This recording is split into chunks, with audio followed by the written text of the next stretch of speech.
ವಿಜಯಪುರ ಜಿಲ್ಲಾಡಳಿತ, ಜಿಲ್ಲಾ ಪಂಚಾಯತ್ ಹಾಗೂ ವಾರ್ತಾ ಮತ್ತು ಸಾರ್ವಜನಿಕ ಸಂಪರ್ಕ ಇಲಾಖೆ ಸಹಯೋಗದಲ್ಲಿ ನಿನ್ನೆ ವಿಜಯಪುರ ನಗರದ ಕಂದಗಲ್ ಶ್ರೀ ಹನುಮಂತರಾಯ ರಂಗಮಂದಿರದಲ್ಲಿ ಭೀಮ ಗಾಯನ ಕಾರ್ಯಕ್ರಮ ಹಮ್ಮಿಕೊಳ್ಳಲಾಗಿತ್ತು.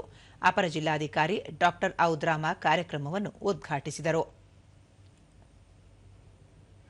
ಅಂಬೇಡ್ಕರ್ ಪ್ರಶಸ್ತಿ ಪುರಸ್ಕೃತ ಪೀರಪ್ಪ ನಡುವಿನಮನಿ, ಕನ್ನಡ ಮತ್ತು ಸಂಸ್ಕೃತಿ ಇಲಾಖೆಯ ಸಹಾಯಕ ನಿರ್ದೇಶಕ ಸಂತೋಷ ಭೋವಿ, ವಾರ್ತಾ ಮತ್ತು ಸಾರ್ವಜನಿಕ ಸಂಪರ್ಕ ಇಲಾಖೆ ಸಹಾಯಕ ನಿರ್ದೇಶಕ ಅಮರೇಶ ದೊಡ್ಡಮನಿ, ಯುವಜನ ಸೇವಾ ಮತ್ತು ಕ್ರೀಡಾ ಇಲಾಖೆ ಸಹಾಯಕ ನಿರ್ದೇಶಕ ರಾಜಶೇಖರ ದೈವಾಡಿ ಉಪಸ್ಥಿತರಿದ್ದರು. ಬಳಿಕ ಡಾ ಔದ್ರಾಮ, ಸಂವಿಧಾನ ಶಿಲ್ಪಿ ಡಾ ಬಿಆರ್ ಅಂಬೇಡ್ಕರ್ ಅವರು ವಿಜಯಪುರ ಜಿಲ್ಲೆಗೆ ಆಗಮಿಸಿದ್ದರು. ಈ ಹಿನ್ನೆಲೆಯಲ್ಲಿ ಭೀಮ ಗಾಯನ ಕಾರ್ಯಕ್ರಮ ಹಮ್ಮಿಕೊಂಡಿದ್ದು, ಸಾರ್ವಜನಿಕರು ಭಾಗಿಯಾಗಿ ಕಲಾವಿದರನ್ನು ಪ್ರೋತ್ಸಾಹಿಸಬೇಕು ಎಂದರು.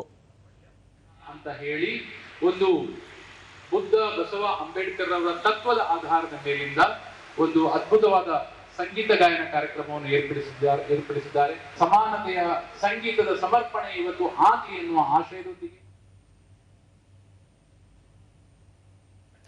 ದೂರದರ್ಶನದೊಂದಿಗೆ ಸಾಹಿತಿ ವಿದ್ಯಾವತಿ ಡಾ ಅಂಬೇಡ್ಕರ್ ಮಹಿಳೆಯರ ಹಕ್ಕುಗಳಿಗಾಗಿ ಹಲವು ಕಾನೂನುಗಳನ್ನು ಜಾರಿ ಮಾಡಿದ್ದರೆ ಅವರ ಜೀವನ ಕುರಿತು ಯುವ ಪೀಳಿಗೆಗೆ ತಿಳಿದುಕೊಳ್ಳಬೇಕಾಗಿದೆ ಎಂದು ಹೇಳಿದರು.